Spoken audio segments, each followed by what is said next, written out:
Yes, absolutely. This is the first diagnosis of death that I have ever seen, particularly of our Lord. And of course, we know he died on the cross. Typically, we think of asphyxiation. But what Dr. Serafini diagnoses him with is... Here we go. Welcome to a special edition of the Focusing Way podcast. I'm your host, Davide Battistella. We call these special episodes The Way is Love. Find The Focusing Way on Apple Podcasts, Spotify, and our website, thefocusingway.com. We hear so much about the heart. Phrases like heartfelt, let's get to the heart of the matter, are spoken so often that their meaning can become watered down through overuse. Today, we're taking a look at a fascinating book written by Italian cardiologist Dr. Franco Serafini, a Catholic who became interested in the growing numbers of Eucharistic miracles in the world, where the principal claim was that the Catholic hosts around the world were miraculously being converted into heart tissue. Dr. Serafini, a scientist, wanted to examine this phenomenon further, and in an impeccably presented and researched volume, takes the reader through the mystery being presented in many cities in the world. He wasn't on a mission to prove something, but to discover something. Joining me now to talk about the English translation of the book is Kristen Van Uden from the Sophia Institute Press. And joining me now is Kristen Van Uden from the Sophia Institute Press. Kristen, welcome to the podcast today. Hi, David. It's wonderful to be here. Happy New Year. Thank you. Happy New Year. This is our first episode of the new year, one I'm very excited about, because as I went through this book, I just have to say it was a jaw-dropping experience. I just went, what? What? Really? Why don't more people know about this? And the beauty of it also is that there's so much science behind it, and the volume is impeccably presented and scientifically researched. And, we're not really talking about old wives' tales when we're talking about this book. We're talking about well-researched, investigated, and documented science when it comes to the miracles associated with the Holy Eucharist. And, so just to start, just so people have a clear understanding, could you just give us an overview of who Dr. Serafini is? Who is this Italian doctor that dove into this study? And just tell us about him. Sure. So Dr. Franco Serafini is a practicing cardiologist and a practicing Catholic, which he's very open about, from Bologna, Italy, where he's practiced for decades. Within the past several years, he has discovered Eucharistic miracles that are contemporary, that are of the 21st century. And with his expertise as a cardiologist, decided to do his own personal research into 5 of these. And he actually looked into more than that, but chose these 5 because they have the most robust evidence. He has made participated in several documentaries about Eucharistic miracles that are available in Italian, and there's one in Polish, because 2 of the miracles he covers occurred in Poland.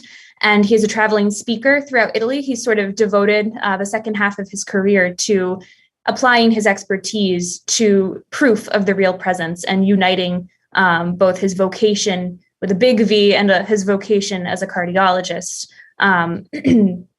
into one project. Could you just give us sort of an overview of what the Catholic teaching is on the Eucharist and what is a Eucharistic miracle? Sure. So, of course, as Catholics, we believe in the real presence of Jesus Christ's body, blood, soul, and divinity within the Eucharist, within the host. So we believe that at the moment of consecration, when the priest pronounces the words over the materials of bread and wine, that they are substantially changed into our Lord. So really, in reality, every time the Eucharist is confected, that is a miracle. And that is something that our Lord has made a physical sign of himself in order to intimately unite himself to us here with our physical bodies. When we talk about a Eucharistic miracle, what we mean is that veil of appearance of bread and wine is basically taken away. So instead of still receiving under the appearance of bread and wine, we actually see what we know to be there, which is the body and blood and soul and divinity of our Lord. So in each of these cases, Eucharistic miracles have occurred throughout time immemorial, really from the beginning of the church. There were many within the medieval period, and then somewhat surprisingly, a plethora even here in the 21st century. In each of these cases, what is observable both to the naked eye and then under scientific investigation is heart tissue of our Lord, with many characteristics that we can discuss in more depth. And the veil, again, is torn between our perception and the reality that we know to be there. And it's an outward sign that I believe our Lord is giving us in order to bolster faith in the modern era.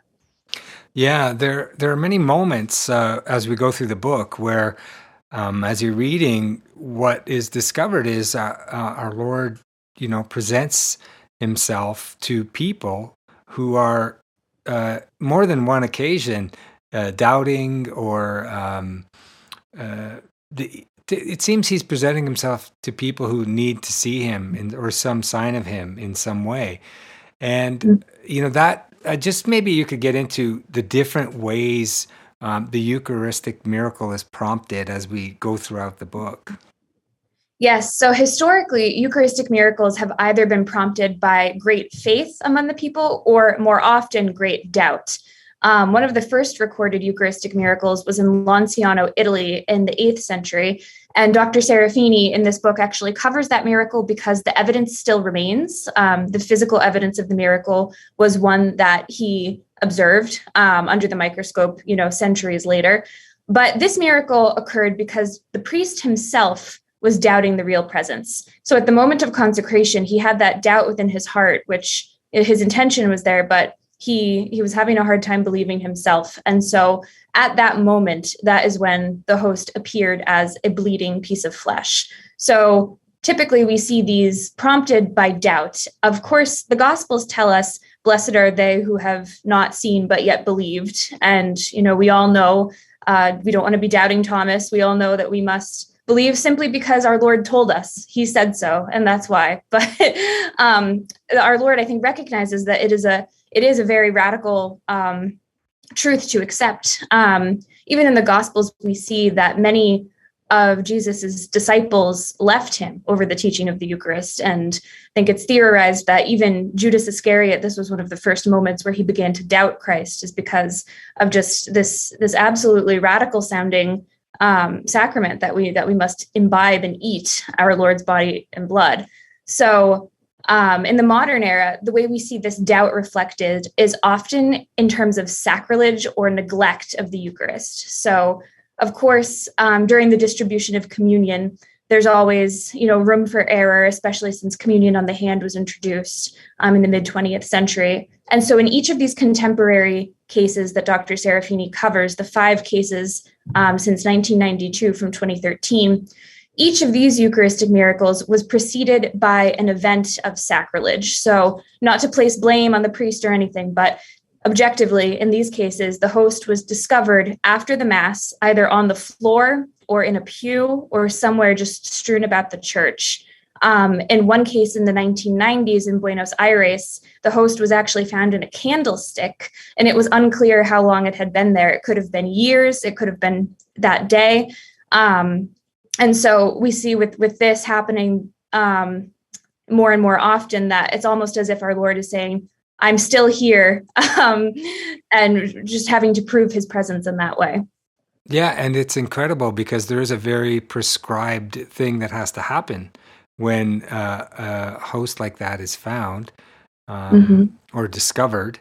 And, and one of the things I learned in the book is that every consecrated church has a specific place where water goes that goes directly into the consecrated ground and not into the main water supply.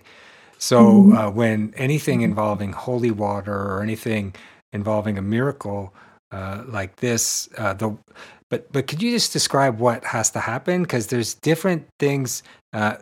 Because essentially the consecrated, the ordained priest understands exactly what has to be done when some sacrilege occurs to the Holy Eucharist. Could you maybe describe one or more of ways? Yeah.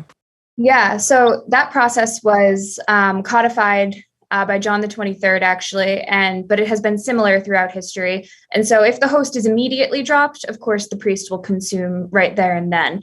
But if it is found after the fact, like in each of these cases, the process is to take the host and place it in water and then lock it in the tabernacle until it has dissolved completely. So at that point, the real presence would have basically no longer be there. After that, once it's dissolved, which usually takes about 2 to 3 days, the remaining water is poured into what's known as the sacrarium. So that is a sink in which the priest disposes of, maybe remnants after Mass, after the consecration, usually, and holy water, like you mentioned, and that goes into sacred ground in the earth. So it is the most reverent possible way to dispose of divine items like this. So in each of these cases, almost across the board, and this is fascinating that it almost followed a textbook process in each of these miracles, the priest followed that procedure, regardless of how long the host had been on the ground, placed it in the water, locked it in the tabernacle, and then the very next morning, in each case, when the priest brought it out, the host had not dissolved, but in fact was covered with what appeared to be red blood clots. And at that point, each priest knew that he was dealing with something out of the ordinary, and at that point was forwarded on for medical investigation. Yeah, and it's so fascinating because in the past, one could say, oh, that was placed there, or, there could be any number of things that are brought into it. But what's interesting is so many of these miracles are happening now in the 21st century that they can actually be scientifically proven, which is what the whole book is about. That these miracles are being now, with the tools of modern science, proven to be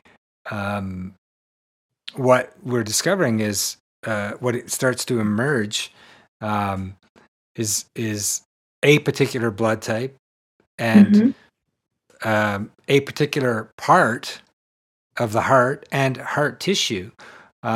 So, and many times also, the book goes on to talk about where these things are done blindly, where the scientists examining the sample don't know that it is what it is and come with the conclusion of what it actually is. So I don't know, maybe could you talk maybe a bit about how many more have happened in the 21st century and how that is starting to have an impact on not only the occurrence, but the data that's coming out of that. Yeah, that's a really interesting way to approach it, is through a convergence of data points, because these miracles were all so far flung and remote from one another in space and time, but also had very consistent results. And just Dr. Serafini approaches this from a very skeptical stance, which is helpful to not go in with any confirmation bias. But one of the things that really drives home the authenticity is the fact that in over 50% of these cases, the scientific teams that did the investigations were secular. So they were not Catholic, not associated with Catholic institutions. And they also, in about just under half, were blind studies. So they did not know what they were looking at all. They just had no idea as to the origin of the sample, and they were just going purely based on what they saw with their own eyes and their own tools. When we talk about the heart tissue that was observed, right under the microscope, it's quite obvious that it's heart tissue because it's a very distinct looking tissue in the body. There are 3 types of muscle in the body. So skeletal muscle that we use to move, smooth muscle, which makes up the digestive tract, and then heart tissue, which is its own particular type of muscle. It's striated, it's bifurcated, it has centrally located nuclei. And what I really like about this book is that there are photographs of the heart tissue where, even if you can remember from high school biology, you'd be able to say right off the bat, yes, that is heart tissue. In each of these cases, all 5 of them, we find that the heart tissue is alive. So in Buenos Aires, the heart tissue was actually observed to be beating rhythmically, like a beating heart would be. In addition to that, in the Lanciano sample left over from the 8th century, what was found was an entire cross-section of the heart. So not only was the myocardial fiber observable, but also the arterial and venous blood vessels in cross-section, the vagus nerve, and some of the endothelial lining, which is the inner lining to the inside of the heart. So when you think about the theological impact of this, it makes sense that the entire Sacred Heart essentially would be present here. When you're thinking of the entirety of our Lord sort of in synecdoche, in a smaller representation. I can go into a little bit of some of the medical conditions that these teams diagnosed the heart tissue with. Yeah. And we know that our Lord suffered a violent death, and so in one of the accounts, I was reading about how it sort of their findings confirmed that not only that it was a specific part of the heart tissue, but that it was also obvious that this tissue had been under great duress. And they could say, I think the medical doctor, I think who was out of Boston, I'm just going by memory, mentioned that he'd only seen this kind of thing in, car accidents or people who had been beaten about the chest before their passing. So maybe, go for it on that. Yeah, it's really fascinating because even within these small samples, we see evidence of almost the entire passion as we know it from the gospel accounts. So the first thing, if we just go in order of what our Lord experienced, of course, first was the agony in the garden, where we know that he suffered such intense spiritual and emotional distress that he was sweating blood at one point. Evidence even of that, even after everything else he went through, was still available in this heart tissue. Dr. Serafini diagnoses him with a condition that goes by its Japanese name. It's called takotsubo. And what it literally means is a pot for trapping an octopus. And it's named that way because of the shape of this pot, because the heart resembles this pot when it goes into this condition. It mimics the signs of a heart attack, but it is not characterized by actual blocking of the arteries. So it's not a heart attack. It's almost a psychosomatic heart attack. The bottom of the heart becomes enlarged and then the top is constricted so that it cannot pump blood properly. So if left untreated, it can be fatal. It was only isolated really in the 1980s, this particular condition, and it was found mainly in women who were experiencing emotional distress. And so this, even the beginning of course, he went through emotional distress the entire time, but that is still, the scars are there. Of course, we know that our Lord, as he is risen, he is no longer suffering, but he still bears his wounds. And so we see even the earliest one. Back to the physical trauma, the main presence that really substantiates this is the diagnosis of what's known as necrosis in each of these samples. And that basically just means cell death.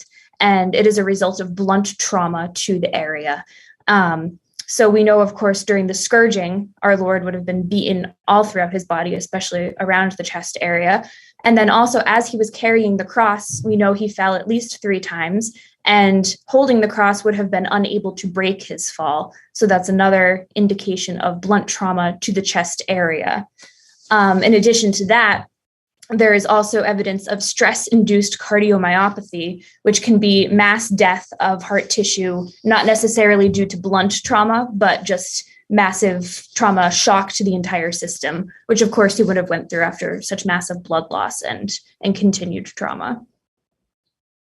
It's just so incredible that all this time has gone by and science is now able to just we can put the parallel between what we've read about and the true suffering we've read about in the gospel, and we can attach that to science, which our Lord is permitting us to see through these miracles. And just maybe let's get into a little bit about how, there's been other artifacts like the Shroud of Turin that have been examined, or burial cloths. And, how does Dr. Serafini's evidence compare when you're taking, those, like what they've gotten out of those samples and what they're now I mean, they're getting blood, not enough to get DNA though, really, right? Not enough to get a full DNA profile, but what's found in terms of DNA in these Eucharistic miracles is consistent with what is found on the shroud. I know the shroud's DNA has undergone much more intensive testing, but yeah, the DNA profile of these miracles is consistent with a man living in the region of Palestine during the time we know our Lord was alive. So that basically checks out. But Dr. Serafini actually has an interesting theory as to why the DNA was incomplete. And it goes back to what you were saying about what our Lord is allowing us to see in order to build our faith and what he has decided to reveal. The doctor's theory is that in our Lord's body, of course, after he is risen, he is in his glorified body, as was prefigured at the Transfiguration. And at that time would have no need for any sort of extra chromosomes in the body. And I did not know this, but apparently most of our DNA is what's called junk DNA. So there are STRs that just repeat again and again and again. You'll see if anyone ever does the ancestry DNA, you'll see GATA, for example, over and over. This does not code for anything biologically. So it exists and it's helpful in order to identify individuals for either forensic DNA purposes or the ancestry DNA, but it has no actual purpose in the body. And so since this is about 75% of our DNA, Dr. Serafini hypothesizes that our Lord's glorified body just simply would not have that. And that is what each of our resurrected bodies would also reflect. Of course, there's also the theory that our Lord is hiding himself just for reasons of, if you think about what the modern world would do with the DNA of Jesus Christ, with everything with cloning and, and all these medical ethics questions, it's kind of a blessing that we don't have that full profile, so we can rest easy about that. We do. That's right. And this is actually one of the most shocking consistencies with the Shroud of Turin, is that blood type AB was found in each of these miracles and on the shroud. Blood type AB is the most rare, and it's the universal receiver. And in one of the cases that was examined in this book, the Mexico Eucharistic Miracle from 2006, they further identified the blood type to be AB-RH negative. So blood type AB is only about 1 to 5% of the population. With that additional caveat, it's only 0.75% of the population. And so that's another just evidence against skeptics with each of these occurrences. Blood type AB, when we think about the theological implications of this, when you just think of what the blood type of Jesus would be, the first thing that would come to mind, or at least it did for me, was O, right? The universal donor, because he shed his blood for all. But that's not what we see. We see the universal receiver instead. And Dr. Serafini's theory about this is really quite beautiful. And he says that since Christ has the universal receiver blood type, that is consistent with what we know, that our blood dissolves within the precious blood, that we come to him and he receives us and he washes us with his blood. It was the last blood type really to develop there. It scientifically encompasses all the other blood types, which of course we know from Catholic theology. If you think of John Duns Scotus, his theory that Christ recapitulates within himself all of creation. He is the pinnacle of existence. So it really makes sense theologically when you think of it that way, that the narrative of the Passion is really obvious even from such a small detail as his blood type. Yeah, it's as you get through this book and you're just reading about this stuff, it's just confirmation scientifically that it's so clear and the arguments are presented so well and scientifically that there's just no doubt. But just can you talk about a little bit about how people would still think this could be faked, and why this book shows that that's not the case? Right. Yes, it's of course always there are going to be skeptics, even when the evidence is presented right in front of them. Of course, the first kind of line of defense was for people when they witnessed the miracle to say, oh, that's just red algae growing on the Eucharist or something like that. But that was sort of put to rest immediately when it was put under the microscope, because that was no longer tenable, because it was very clearly heart tissue. One of the most interesting cases of skepticism that Dr. Serafini covers is from Poland, from the Sokółka miracle of 2008. And what's funny about this is that this organization called the Polish Rationalists Association, which is basically an atheist humanist organization, brought charges against the local church because they recognized that this was heart tissue, but it could not be that of our Lord because that's just crazy in their worldview. So they said, oh, it must have been taken from a body or taken from a human being somewhere. And if that's true, then somebody's been murdered. That was their line of reasoning. And the prosecutor the attorney general just dismissed it without even taking it to court, because no one had been reported missing in the area. And the scientists who examined these samples said that it would have been impossible for this heart tissue to have survived in such good condition for so long, if that were the case. So Dr. Serafini actually makes the case that it would have been more of a miracle to fake one of these Eucharistic miracles than to actually just accept what we're seeing, because especially in one of the Buenos Aires instances, that Eucharistic sample was kept for 3 years in a vial of water before they commenced the investigation. So basically it would have been impossible to not dissolve under ordinary circumstances. And then to keep it alive for that long as well, without any sort of preservatives. There were no, because they did chemical analysis, of course, as well. And even things such as adrenaline, due to the trauma and to the what our Lord was experiencing was there, but no preservatives were found at all. Right. And sometimes there's even white blood cells, which should be gone within 1 day. Exactly. After death, those would be gone. I'm glad you bring those up, because that is some of the greatest evidence for the connection of what we find in the Eucharist to our Lord's greater mystical body. Because as the doctor explains, white blood cells are not produced in the heart. They're produced in the bone marrow, and then they travel throughout the body, throughout the vascular and lymphatic systems. So they're sort of the EMTs of the body. They rush to sites of trauma to repair damage. The fact that they were here in the heart tissue and in the blood, alive and doing their jobs. There's actually a recorded instance where I wish I could share photographs.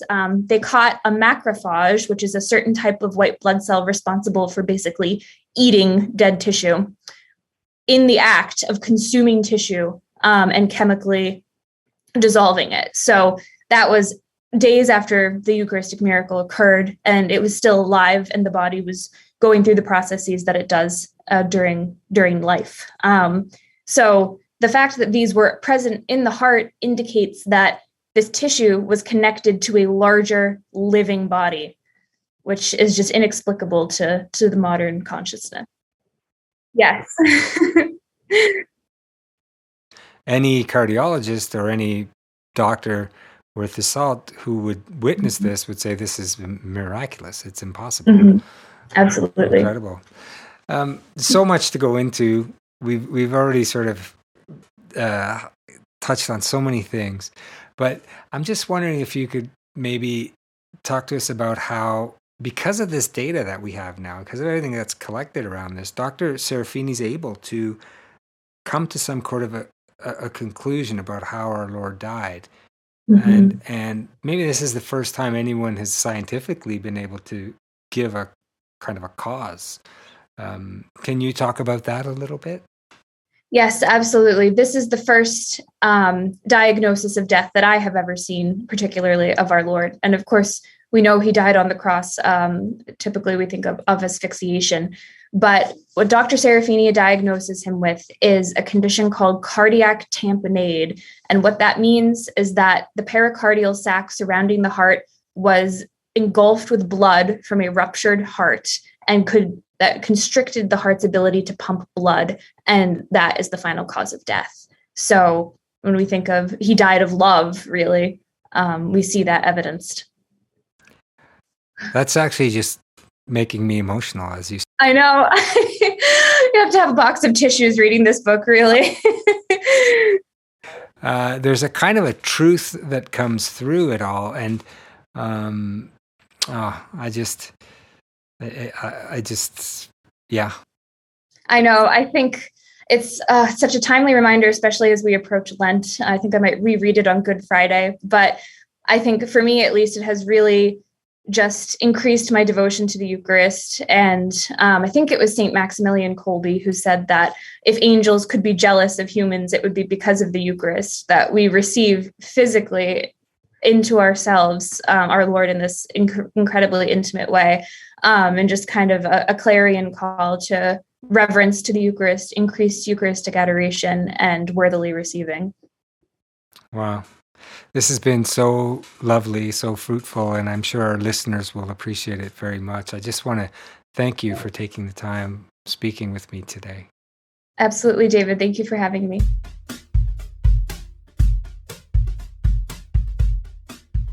Find The Focusing Way on Apple Podcasts, Spotify, and our website, thefocusingway.com.